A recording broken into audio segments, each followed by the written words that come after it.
Brothers died the same way. Right, I just know this one is gonna be weird. You know, this is weird. This shit is weird. Yes, boys, how we all doing? Welcome back to another Funny King TV video. Today, we're looking at some of the strangest coincidences. Can't say that word. Let's jump in. 12. Mark Twain predicted his death.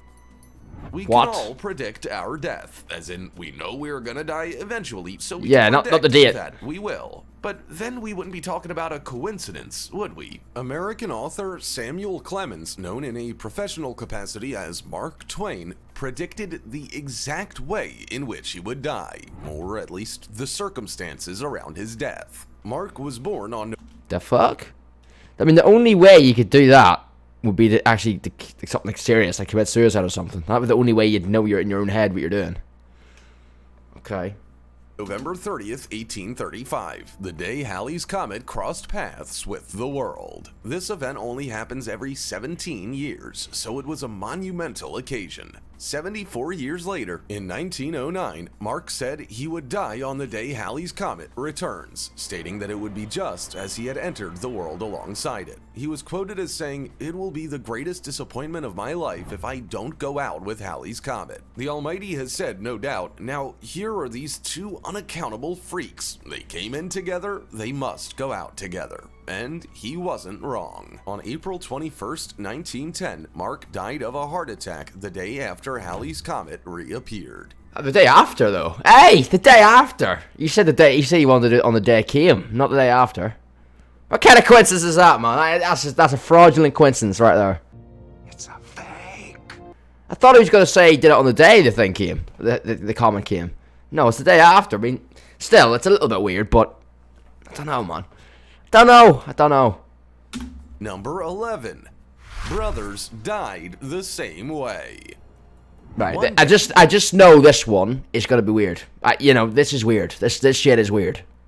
Death in any family is a tragedy, but two? That's just at a new level. What about when brothers end up dying in the same way? That's definitely enough tragedy for one family. In 1974, a 17-year-old boy was riding his moped when he was hit and killed at an intersection by a taxi driver carrying a passenger. A year later, his brother was riding the same moped when he, too, was killed at an intersection by a taxi driver. The kicker? It was the same taxi driver who was also carrying the same passenger. What?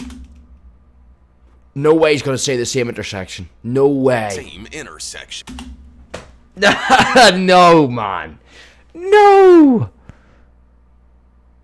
You are joking me now, man. Nah. We're hyping things up a little bit now. Jeez. Boys, I don't know what to say on that one, man. I mean, it's a coincidence to move down the same way. Never mind, same taxi driver, same passenger, same intersection. Truly mind blown. What can I say?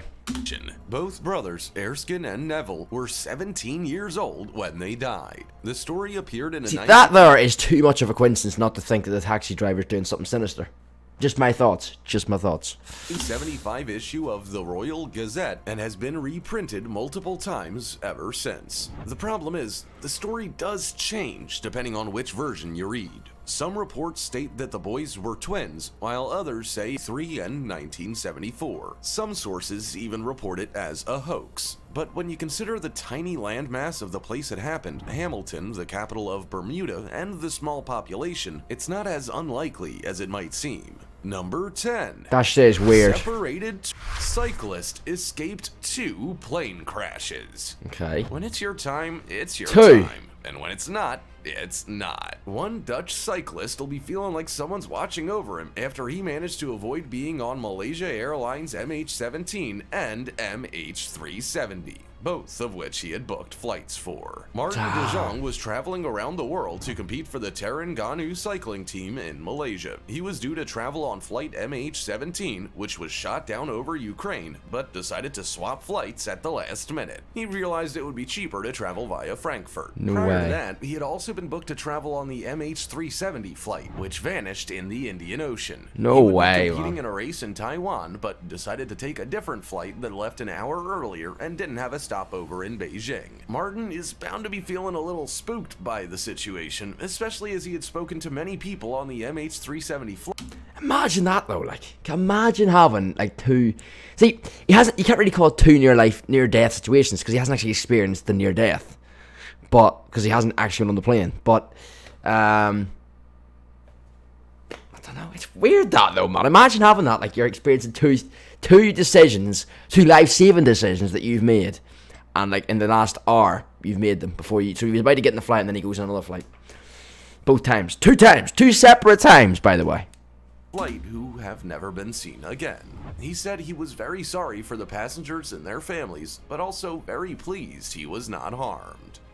And that will wrap up today's video, boys. I hope you've all enjoyed. If you have enjoyed today's video, please do consider smashing that like button for us. And if you're new to the channel, please do hit that subscribe button for us as well. It does help the channel grow. And until next time, boys, peace out.